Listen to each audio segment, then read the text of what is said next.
Hey everyone, it's the Angry Honey Badger, and it's time to take a look at another League Talks episode. If you have any questions for future League Talks episodes, don't be afraid to submit them to me by emailing me at angryhoneybadger@hotmail.com or sending me a private message on YouTube titling the subject League Talks. So we're going to go ahead and jump right on into the very first question. The first one coming from the Noblest. He asked, could you ever host a match with your subscribers? I have actually kind of done this before. I have played some all-random, all-mid games with subscribers. I did it one evening, and I did post a video on YouTube telling people the name of the game to look for and the password. I will password the games so my subscribers can get into them and not just random kids. And I did post that video, and I did play it for, I think, about an hour, maybe 2 hours that night I did it. It was a few weeks ago, maybe actually probably a month ago, but I need to find some more time to do this. I do plan on doing more of these games where I can play with my subscribers. I will try to give you guys a little bit better heads up when I'm going to be doing them. Hopefully, maybe I can eventually come down to the point where I can do it on a scheduled night each week maybe, or at least just be able to let you guys know when that's going to happen. I will be posting when I will be doing those games to my Facebook page, which you guys can find, obviously, if you search for The Angry Honey Badger. If you also just keep an eye on YouTube, then you can see them that way. I will be posting quick little videos just telling you that I will be playing all random, all mid games, and you guys can join me. And that'll be a good way. Another way you can do it is I have my Twitter account set up to automatically tweet whenever I upload a video. So if you want to check that out as well, you can go visit my Twitter page. So yes, I will be hosting games with subscribers in the future. I need to find a little bit more time to do this, or find a good time when I'm going to be able to do this.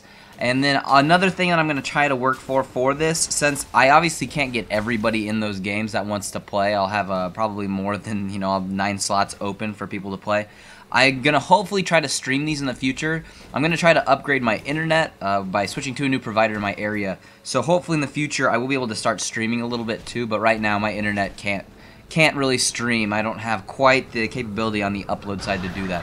But yes, look forward to some all-random, all-mid games in the future with people to play, and keep an eye on that, and it should come around hopefully soon. The next question that I have is coming in from Focused Crush, and he asks, have you ever considered to make a LoL tournament and invite your fans? Well, no, not really a tournament. As I did just talk about, yeah, I will host matches and play with subscribers, but as for like a tournament-based system, probably not. That would take a lot of dedicated time to set up. Maybe if League makes it easier in the future, perhaps, but as of right now, no. He also does ask, how can you learn every single champ in the game and know and when they are going to cast a spell? Now, this is a pretty good question and is kind of a really important one to learning the full game of League, in my opinion. You obviously, it's tough to learn every single champion's ability and know when they're going to do it, but the best way to do this is just to make sure that you try to play every champion at least once, so you at least know what kind of a cooldown things have, so you know when they use something that you might be able to jump them after they use it, or just to know what it does, just so you can know to avoid that and what it looks like. Like, for the most part, you can avoid certain things from certain champions because they have things that happen before they cast that ability.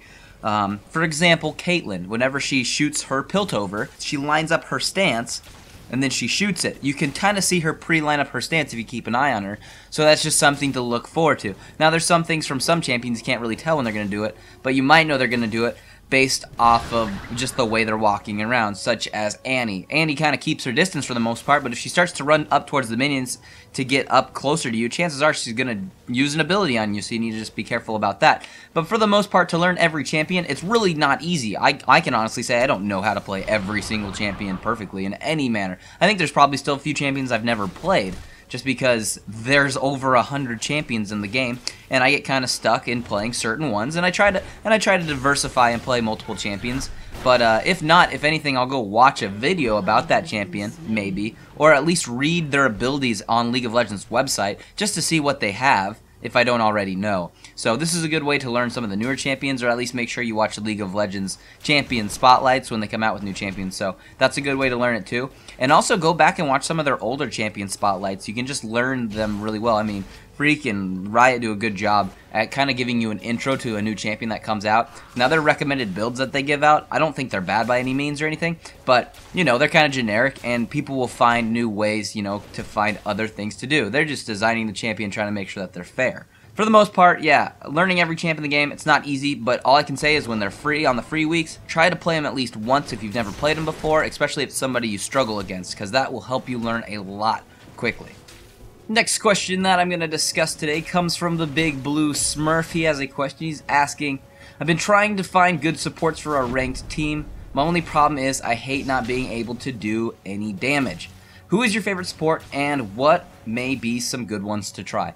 Now, I don't play a lot of supports, mostly because, and this is a personal opinion, I know a lot of people don't like this, I think some supports are almost completely worthless. I know that they can be important in some cases to help farming and stuff, but eventually you get to late game, and if they can't really do much at all, such as damage-wise or crown control-wise, they just kind of do feel like a worthless champion and kind of like just a bullet shield almost. So I have a little bit of a problem with some supports, but there are some supports I would recommend. Like Taric right now is a really, really strong support. If you learn him, he is a very good one. He's got a great stun, he's got other great moves, and he's got a good heal that can help people live. He also is a off tank for the most part and can take fights fairly well. So Taric right now might be the strongest support. He might. Now, a lot of people could debate this back and forth and say different things, but I think he's a very strong pick for supports right now, and he can actually do some decent damage. I was in a ranked game with him the other day, and I got stuck playing support, and I picked him, and the enemy team's Ezreal killed our AD carry, and I ran up to the Ezreal, who, you know, obviously is supposed to do damage, and I'm not, and I went up and killed him with Taric, because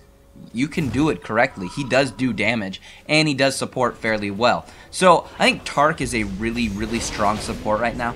There are a few other supports that, I mean, they are supports and they aren't supports.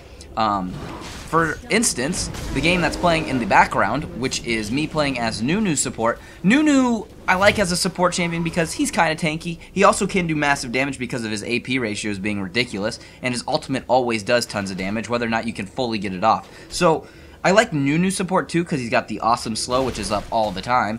And, not all the time, but it's up quite often, and then you can speed up your AD champion with their attack speed and their movement speed. He's just, is kind of a good all-around. He sustains himself in lane, so you don't really need to go back. So you always have somebody holding your lane at least if you need to, because he can just consume minions. So I also like Nunu kind of as a support, and it's kind of an off support because he doesn't necessarily heal. I mean, a lot of people who play just straight up supports, they go with the Janna or Sona or Soraka, and I think Sona's a lot better now after they have fixed her, and she's decent enough too, and she does have her nice ult, and she does have a nice little speed up, a little bit of damage, and then a little bit of a nice heal.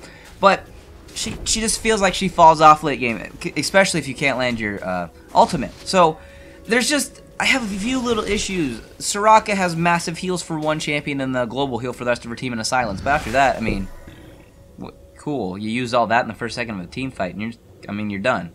Be a bullet shield now. So, I mean, yes, there's more things you can do with them based off of your items that can help the rest of your team, but I almost rather have one more like off tank or like a bruiser instead of a support, because one more person who does more damage, like a lot more damage, that can turn a fight. Now, hopefully, in my opinion, once again, the meta will change soon and we'll see supports go away. And there's a couple other reasons why some supports will go away, like not completely away, but just it's not. I don't feel like it has to be necessary that an AD carry and a support goes bottom.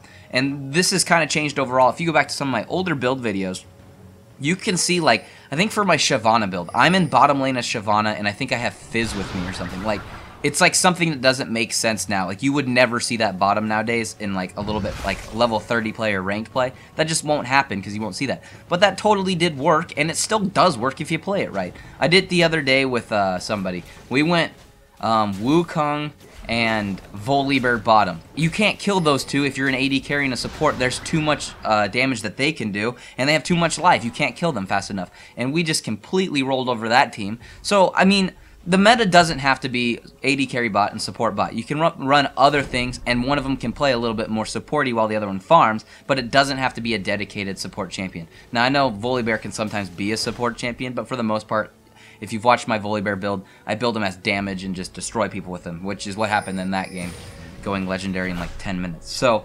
as for supports though that you're looking for in ranked games, because kids will complain if you don't get a ranked one because the meta is currently set that way, I think Tark's awesome for that, and I think if you get good at Nunu, he brings a lot of weird utility to the team, and an ultimate that kind of makes teams scatter, so I think those two can be really, really strong right now as for support characters. That's going to be the questions that I'm going to cover for today in League Talks. If you have any questions for any future episodes, do not be afraid to send them to me, either at angryhoneybadger@hotmail.com or send them to me on YouTube as a private message and label the subject as League Talks. Other than that, guys, I think I'll just see all of you in the next video.